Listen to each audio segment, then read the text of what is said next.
ঢাকা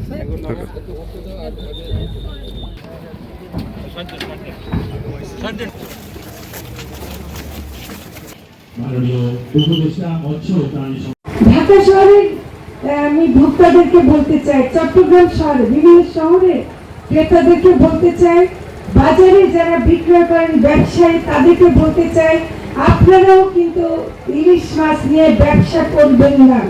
কারণ আপনাদের ব্যবসার কারণে এর মধ্যে জেলেরা হয়তো মাছ ধরেন নাই, তাও কিন্তু হয়তো অন্যরা ধরে এই ব্যবসা করবে এবং বদনামটা হবে জেলেদের। এটা আমরা হতে দিতে পারি না। এই জন্য বিশেষ ব্যবস্থা নিতে হবে। আমি আরো যেটা মানে আমরা নৌ পুলিশ বা এগুলো করার চেষ্টা করব। এখানে আমার একটা কথা খুব মনে লেগেছে, সেটা হলো যে এই জায়গাটা বিশেষ করে এখানে বিকল্প কোনো নদী নাই। এটা একজন মোল্লা ইমদাদুল হক তাদেরকেও বলতে চাই যে সারা দেশে ইলিশের ব্যাপারে আমরা যাই কর্মসূচি নেই না কেন, এই এলাকার জন্য বিশেষ কর্মসূচি নিতে হবে। কারণ এই এলাকা তাদের আর কোনো বিকল্প সহজে তারা করতে পারবেন না। আমাদের কাছে যেটা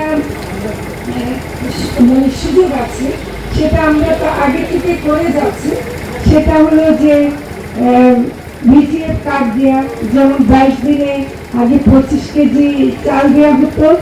আমরা নিজেরা একটু কথা বলে দেখলাম যে আমরা কিছুটা হলে বাড়াবার চেষ্টা করবো, আমাদেরকে একটু সময় দেয়, আমরা অন্তত 30 কেজি করার চেষ্টা করব। পরের মৌসুমগুলোতে আমরা যেন আরেকটু বাড়াতে পারি।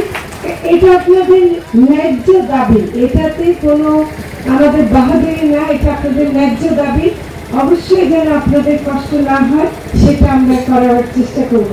আমরা যারা স্বল্প সুদে ঋণ দেন তাদের সাথে কথা বলবো যেন তারা এই এলাকায় বিশেষ স্বল্প সুদে ঋণ দেওয়ার ব্যবস্থা করেন এবং সেটা যেন করতে পারে। আরও যেন আরেকটা ব্যাপার আছে যে প্রায় এখানে 5,66,565 জনকে সহায়তা দেওয়ার কথা ছিল এবছর। আমরা সেটাও বাড়াবার চেষ্টা করব আপনাদের দাবির প্রেক্ষিতে। এই এলাকায় যেটুকু দেওয়ার কথা তার চাইতে অন্তত 10% বাড়াবার চেষ্টা করব। কারণ আমাদেরকে একটু সময় দেন, কারণ আমরা এখনই চাইলে সব কাজ করতে পারবো না। আমাদের অর্থ মন্ত্রণালয় আছে, অন্য মন্ত্রণালয় আছে, সবার সাথে মিলে কাজ করতে হয়। ফলে সব কথা আমি এখানে ঘোষণা দিতে পারবো না, তবুও আমি যেটা আমরা করার কিছু সুযোগ আছে সেই ঘোষণাটা দিলাম। আমরা আরো যেটা করব, আমরা এখানে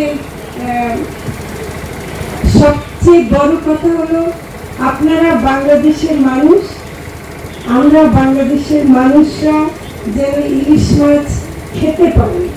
ইলিশ আমাদের সম্পদ, অথচ আমাদের মানুষরা এটার দাম বেশি হওয়ার কারণে, এমন না যে এটা পাওয়া যাচ্ছে না শুধু এই কারণে না, পাওয়াও হয়তো কম যাচ্ছে, কিন্তু দাম বেশি হওয়ার কারণে সাধারণ মানুষ খেতে পারে না।